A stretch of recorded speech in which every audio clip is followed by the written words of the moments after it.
тогда давай познакомимся. Я зовусь Джексон, а это Тайсон, Бекхэм.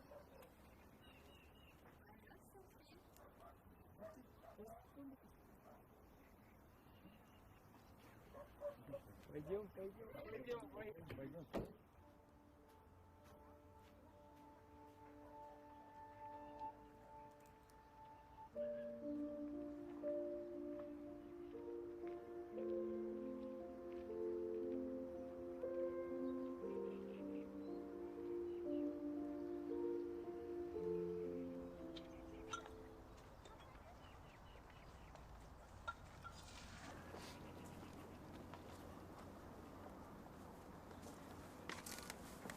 Оба!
Ты чё?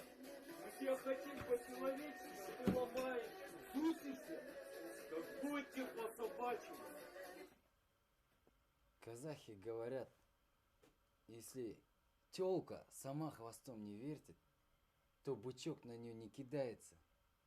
А ты чё, дура, нарочно нас дразнишь? Вызываешь, да?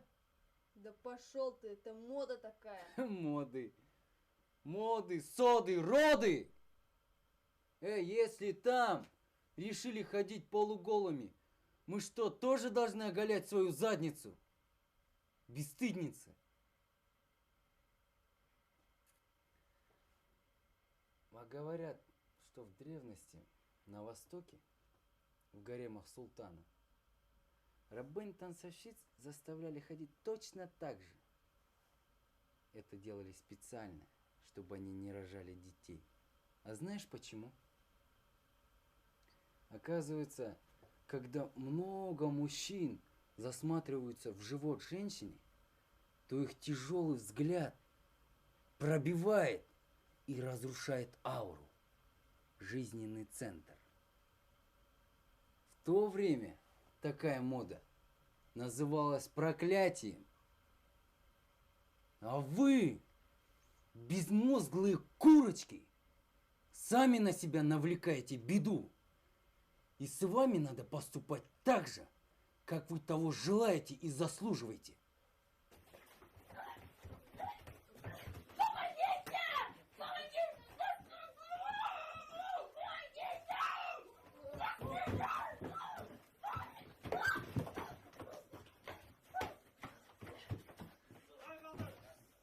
Varınlar!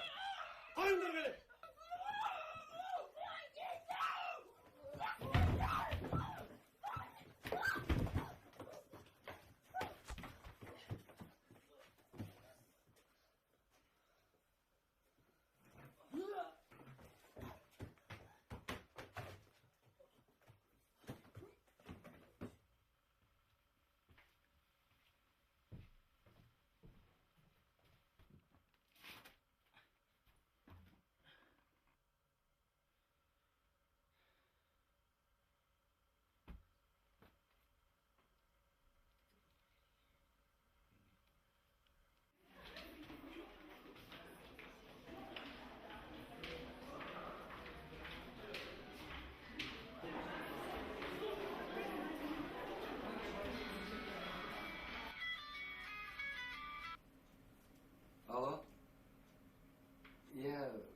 телефон тауып алдым.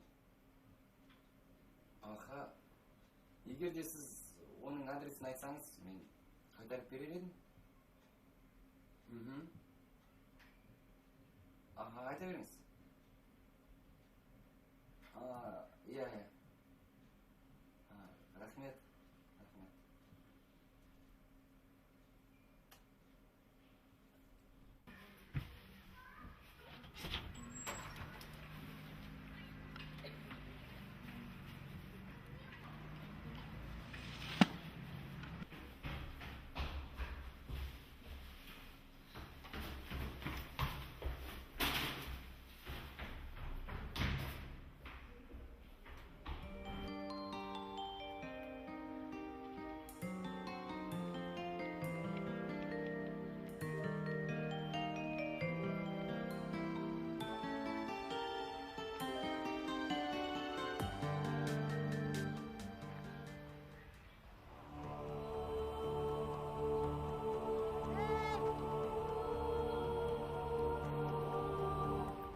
Ең әуел керек нәрсе иман деген, ақырет істеріне инан деген.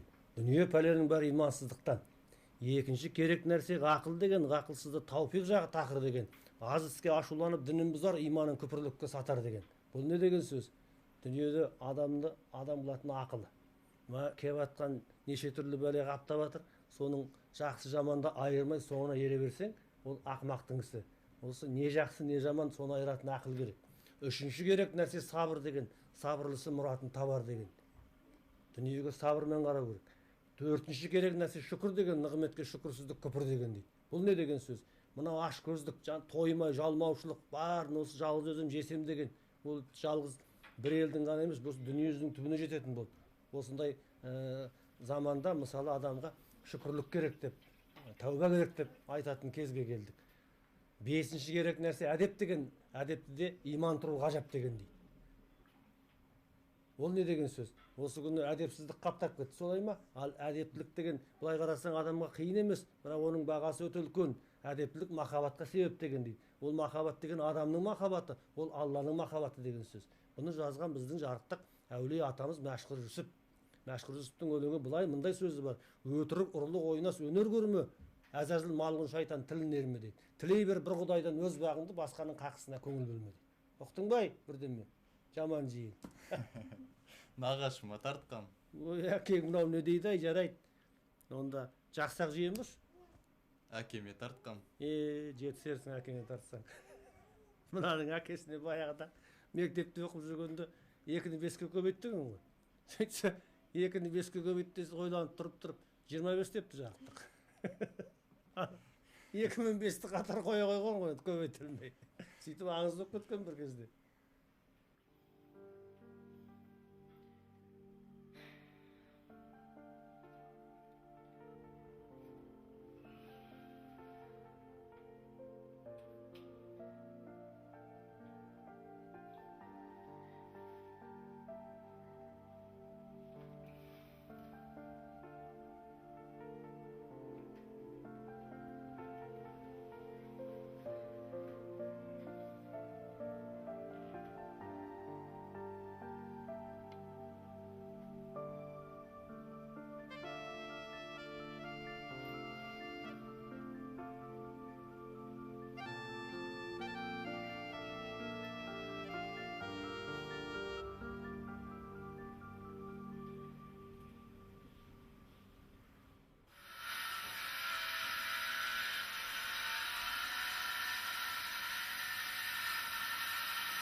Өңкей, өңкей ятсыздар.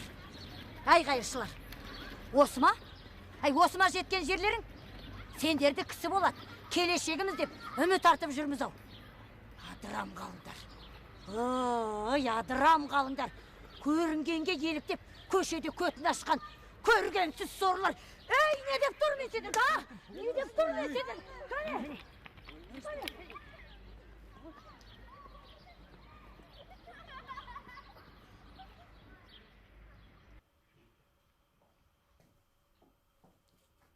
Нағашы, секретный удар еретініңізші?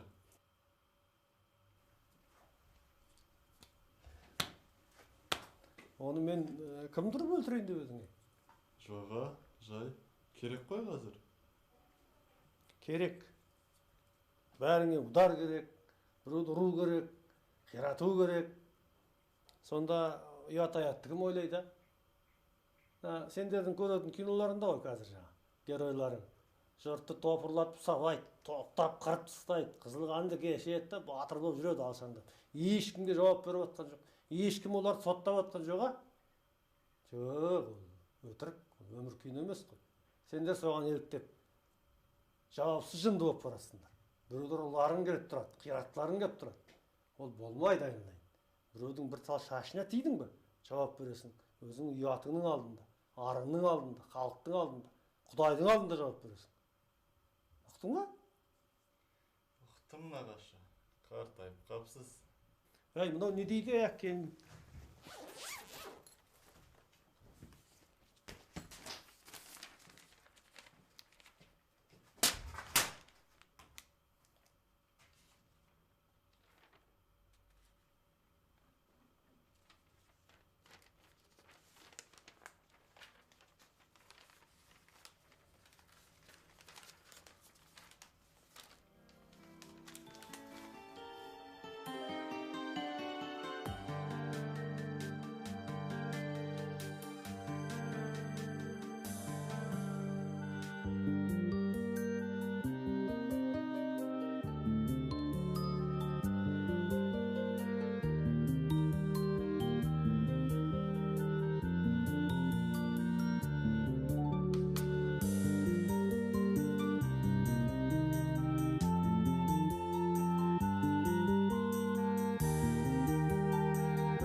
Сәтке ойшылық көзімізді естеп көрейікші.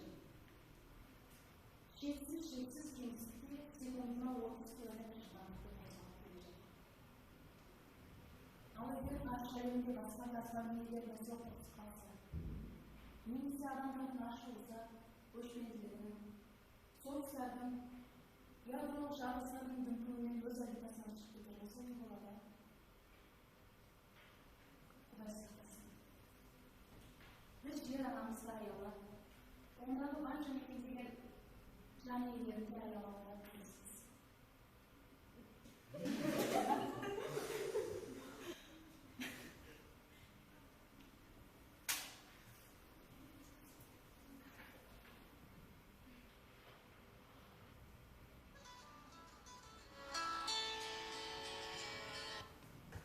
Да, Тайсон.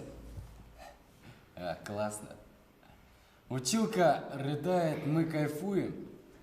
Да, я тут стер с лица земли несколько страт. Вырезал. Ну, ты понимаешь. Да, дырку сделал в глобусе. Она плач устроила по погибающей планете.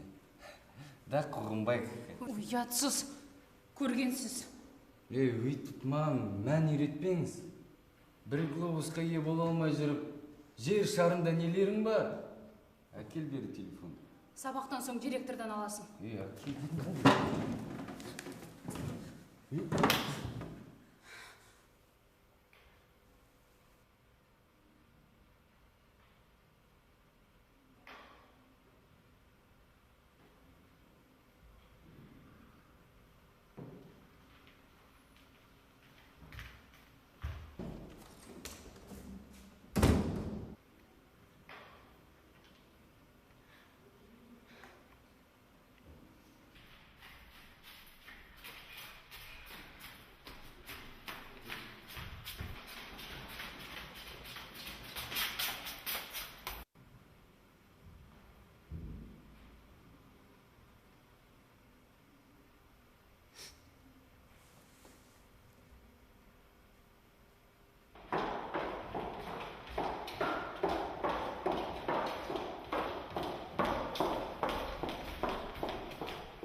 Senin üstün var.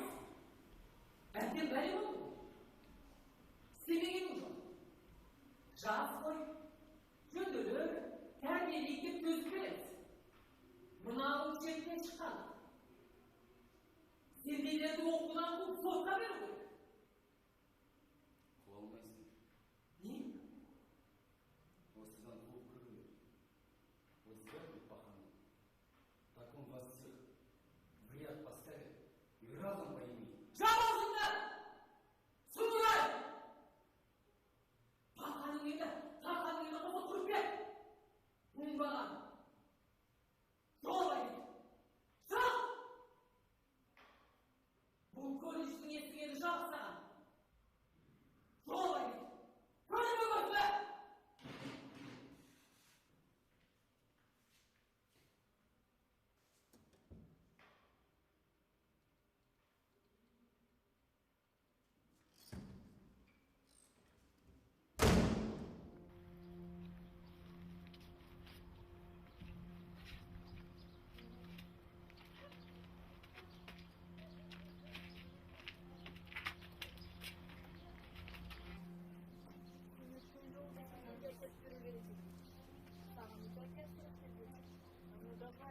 көрсі!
Все, мы тебя посадили на счетчик.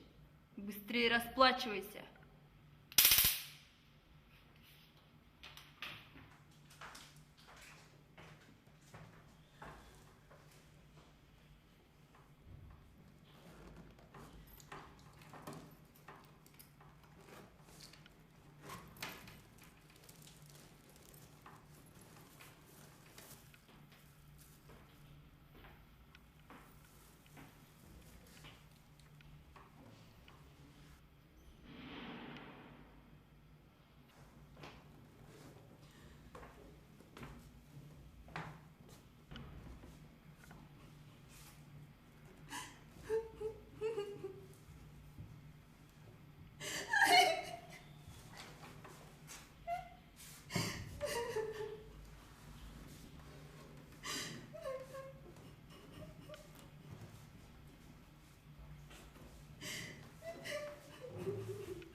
Алло, Мақсат?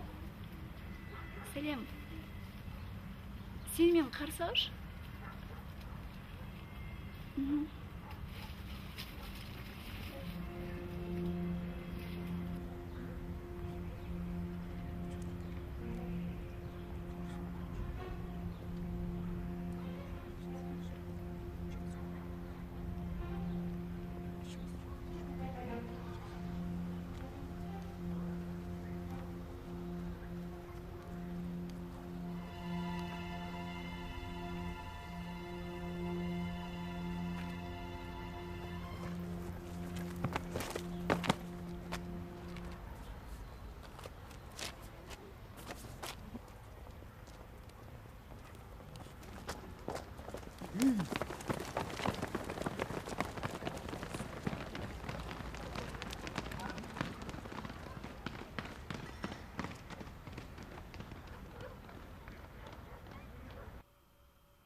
Заманите его в бункер.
Спасибо.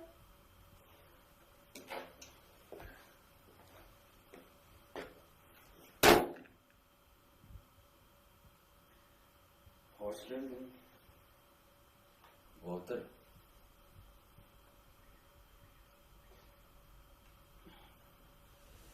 Bizden birge şarap içir. Әңгіме бар.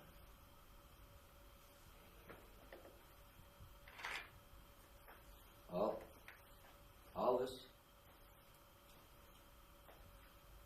Неге ішпейсің? Әлде біздің аузымыздан жеркенесің бе? Бәлкім бізді менсінбейтін шығарсың? Здесь заразных нет. Мен мүлде ішпеймін. Ішпесең, ішесің. Ішкіземіз. Жоқ, ішпеймін.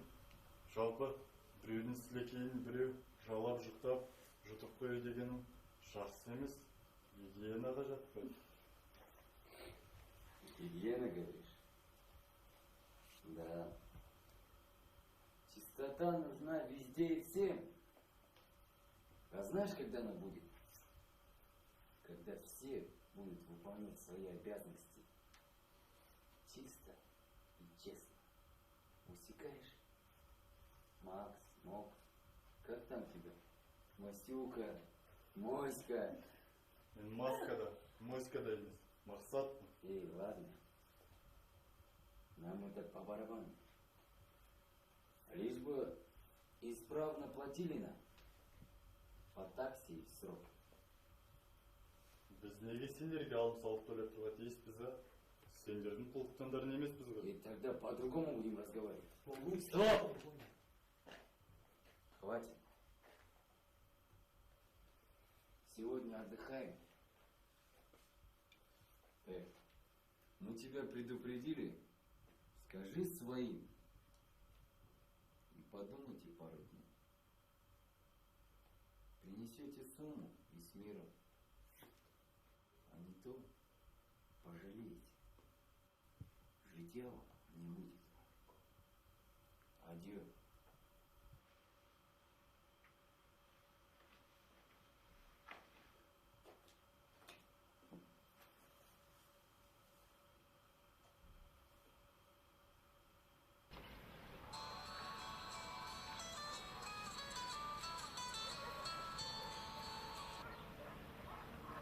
Я. Слушай, Макс. Ертең кешке қырдың басында талпан аталпын. Жақсы.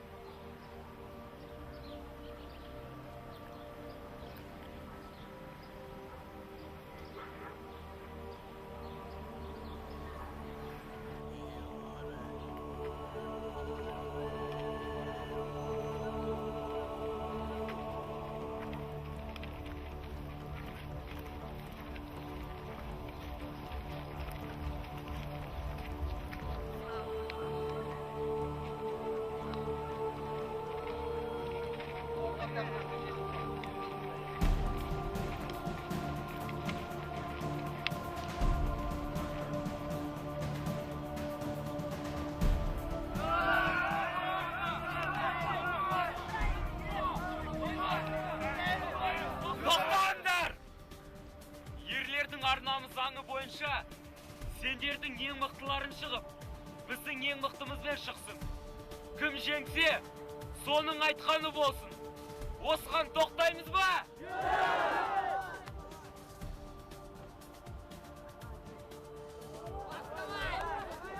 Будем биться без оружия и без правил. Победитель получает все. Көрерміз әлі. Көрсек көрерміз.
Жаппай тәуелсіздік нәтижесінде 5 оқушы түрлі дәрежедегі дене жарақатын алып ауруханаға түсті.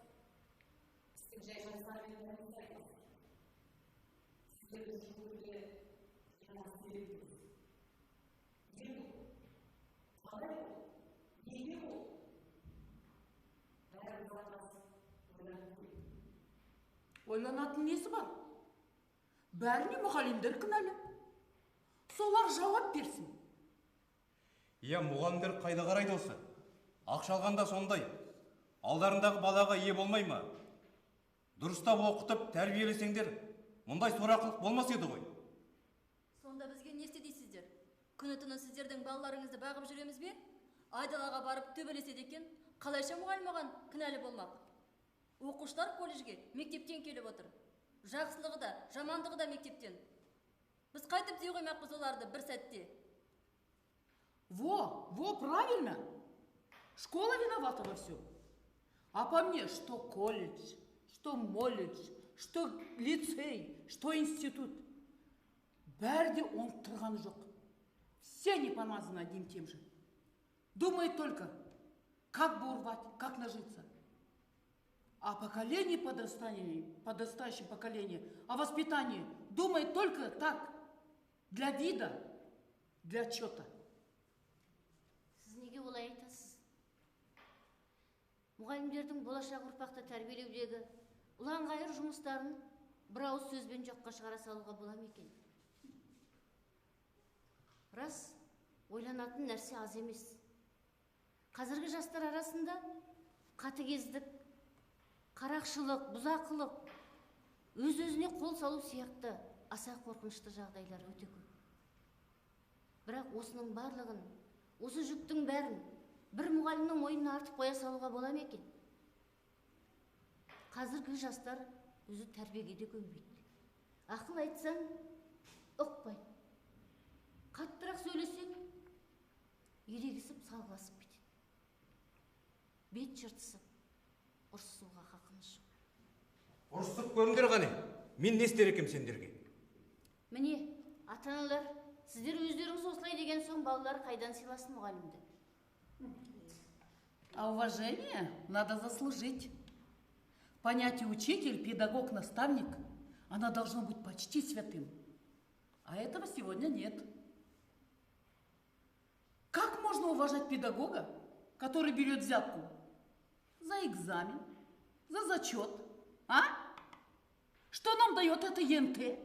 Дети от этого тупеют, делаются жестокими. Барлық мұғалімдер ондай емес қой енді. Сөз етіп, мұғалімдер қауыміне пәле жаппаңыз. Онсыз да мұғалімнің күні күн емес. Қит етсе болды, мұғалімнен көресіздер. Жазығы болса да, болмаса да, мұғалім кінәлі бәріне. А вы мне рот не затыкайте. Что, неправда, что ли? Что вижу, то и сужу. Что думаю, то и говорю. Демократия қатындардың тілінде. Болғаны будет, а на остальное плевать.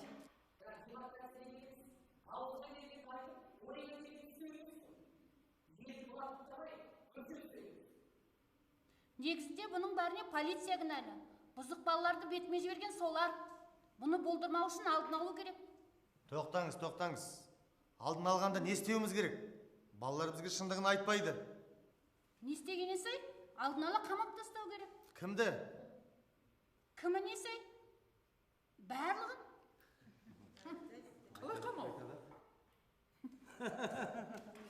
Интересная такая. Ойдай, мүмкін балаларды өмір бақи абақтыға бағарамыз. Онда рақат болмай ма? Еш қайда кетпейді, ештеме білдірмейді. Негізі балаларға тиым болу керек. Өйткені ата-аналар балаларды жасынан еркелетіп, бетінен қақпай өсіреді. Ал балалар ол мінезін мектепте жалпы жұртқа көрсеткісі келеді. Ал қазіргі өмір оны көтермейді. Жалпы ата-аналар балаларға кішкентай күннен, сәби кезінен бастап адамгершілік қасиетті, мынандай ізгілікке тәрбиелеуге міндетті ғой. Біздің балалар қалай өсіп жатыр? Ағайын, бір мезгіл ойланайықшы.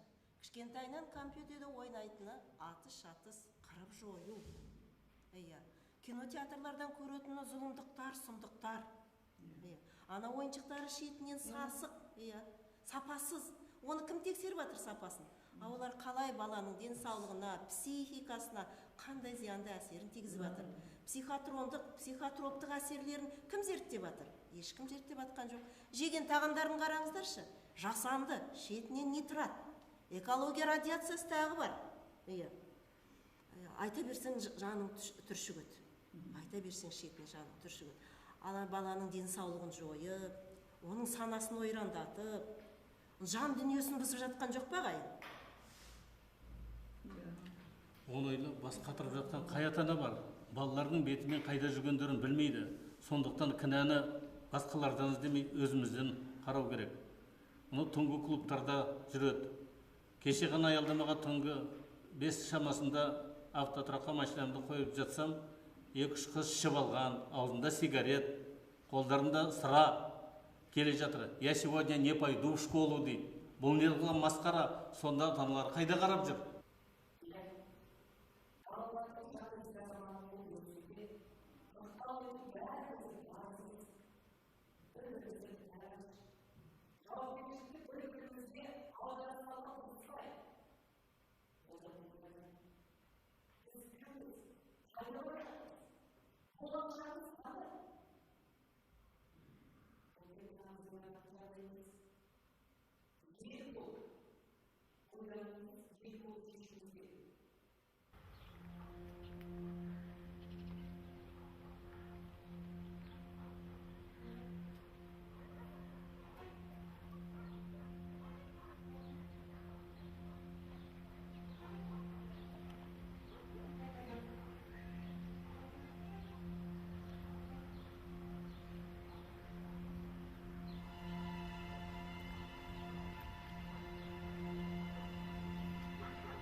Мақсат! Мақсат! Мақсат! Мақсат!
Операция жасалды, біраз қан кеткен, жағдай жалпы ауыр, сол бауырына зақым келген.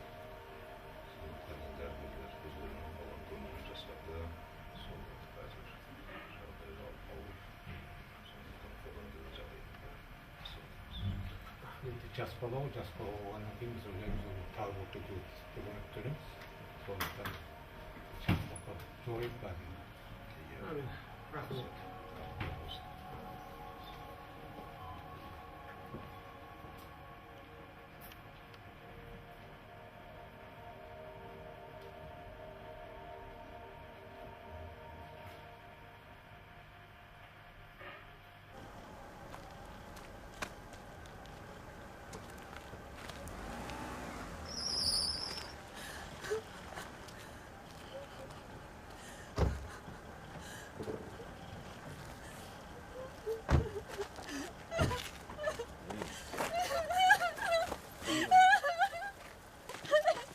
Тихо. Будешь молчать, будешь жива. А пикнешь, бетіңді тіліп тос сеуіп тастайым. Күннің көзіне қақтап қойсам, кепкен балықтар сияқты қыржиып қаласың өмір бойы. Ты этого хочешь? Говори, скажи! Онда ертең полицияға бар да, өз куәлігіңді қайтып ал. Анық көргем жоқ. Жаңылдым десем болды.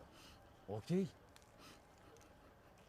Если обманешь, хана.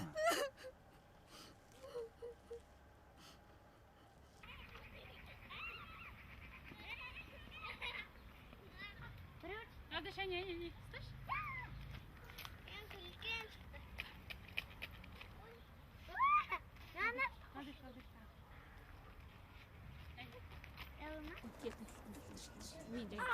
Ой, Татьяшка, анда бір апашқа құлап жатыр, Қай жерде? Ана жақта. Қабдыш, тыныш тұрыңдар, иә?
Дәлел жоқ ағасы. Мақсат есін жиған жоқ. Куәлар анық көрмеген.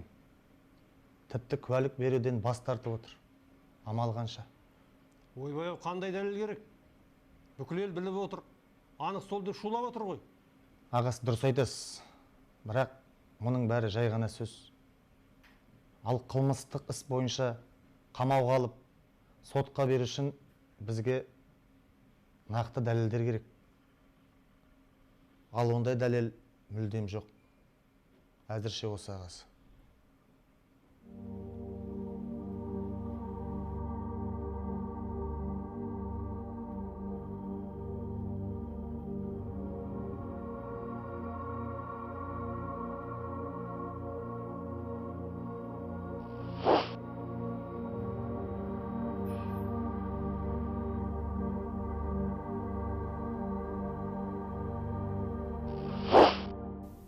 Мақсат, болашақта кім боламын деп армандайсың? Мен бе? Менің арманым көп. Ал сен ше? Мен қорқамын. Неден қорқасың? Білмеймін, біртүрлі болашақты ойласам қорқа берем. Қой, боқтамасқа қорқа берме. Бәрі де жақсы болады.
Сонымен неге шақырдың? Әңгіме бар.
Атың кім ай?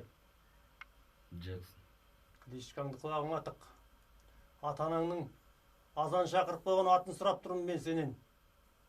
О дүниеге барғаныңда мүңкір-нәңкір Джексон деп әндетіп тұрмайды. Желкеңнен алып, жақаннанға бір-ақ зытырады сендей жексұрынды. Бол, айтсаң айт, айтпасаң атаусыз кетесің. Негізі шын атын Джексон. Жетіскен екенсің онда. Жа, Че, бері қара. воспитывать будете, да? Нравы учить? Мораль читать? Может, в душу хотите заглянуть? Почему таким стал? Откуда такой взялся? Может, из неблагополучной семьи, а? Надо понимать. Простить. Заткнись, собака! Нахер мне твоя поганая душа! И воспитывать тебя, душегуба, не собираюсь. Мақсат менің жиенім. Ол өлсе, сен өлесің. Қанғаған, өзім өлтіремін сені. Кеңірдегін суырып ал! Бір қуысқа тыға саламын. Қаласың сонда мәңгілікке. Тілей бер Мақсаттың амандығын. Күні түні тіле, жылап тіле Құдайдан.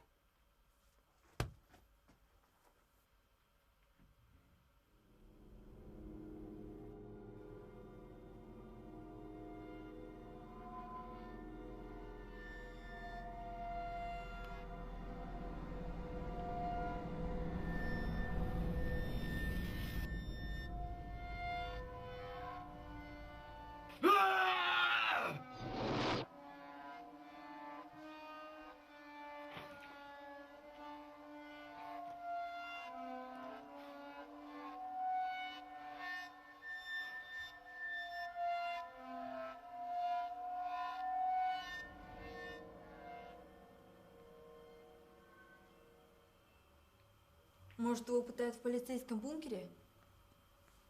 Это исключено. Мы проверили через наши каналы, там его нет. И там нету, и тут нету. Так где же он? Как в воду канул. Или в вечность. Скорее всего, за кордон махнул. Вот козел, а? Бросил нас и тю-тю. Хотя бы звякнул. Мы в шоке, он шикует, наверное. А он все концы обрубал. Слежки боялся. Что теперь будем делать? Как нам быть? Как быть? Жить будем. Я лично пас. Выхожу с игры. Хватит с меня. А если Джексон объявится и нас даст? Все равно ухожу. У нас не было уговора мочить человека. Ты что, сдрефил? Ты же боец. Боец, но не убивец. Одно дело щипать деньги, а убивать человека совсем другое.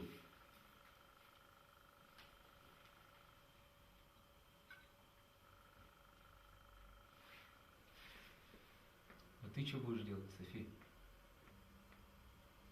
Пока ничего. А в перспективе мечтаю уехать за рубеж. Выйти замуж за богатого иностранца. И жить как в сказке. И будешь настоящей Софи. Қайдағы? Сен кәдімгі Софиясың. Сендер деп жүрсіңдер ғой. Біреуің Тайсон, біреуің Бекхэмнің копиясы болып. Қанша тырыссаңдар да түрлерінен көрініп тұрған жоқ па кім екендерің? Вы там никому не нужны, а у меня шансов побольше. Айтақ, жетсерсің. Ладно, хватит вам. Сейчас не время ссориться. Давайте лучше выпьем за все хорошее и расстанемся друзьями. Хоть бы этот парень выжил.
İmanın değil.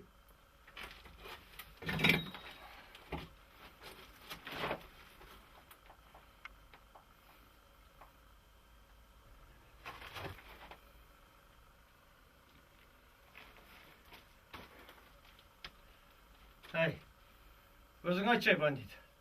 Қалай өлтірейін сен, а? Әлде, осы жерде қалдырып кетейін бе өзің арам атқанша? Последнее предсмертное желание. Ал айт. Мені полицияға тапсырыңыз. Я жалею, я раскаиваюсь. Мен бар шындықты айтып, заң бойынша жазамды тартуға дайынмын.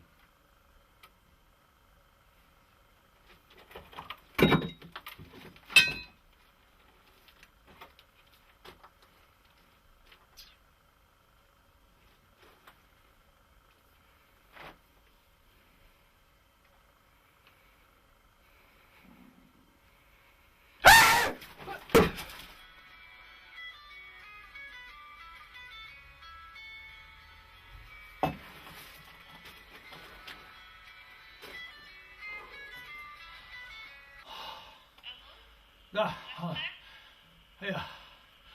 Аманшылық. Жағдай дұрысталды білем. Аманшылық па? Жақсы. Жақсы.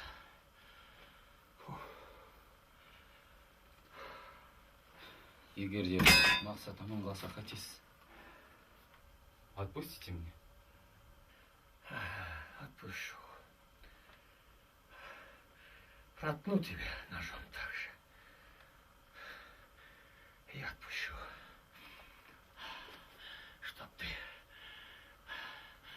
испытал всю боль, которую испытывает Мақсат. А?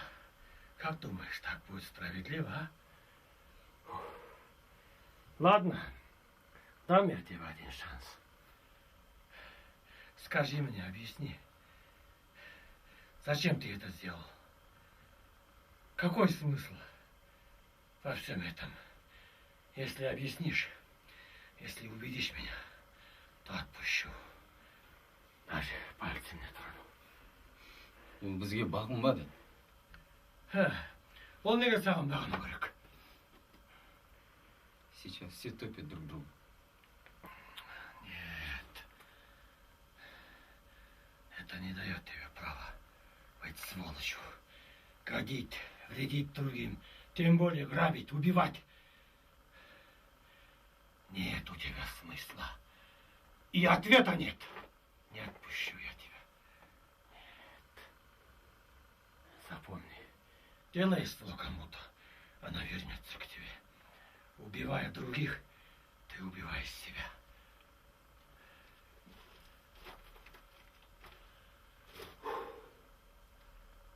Әкешің бар ма? Иә.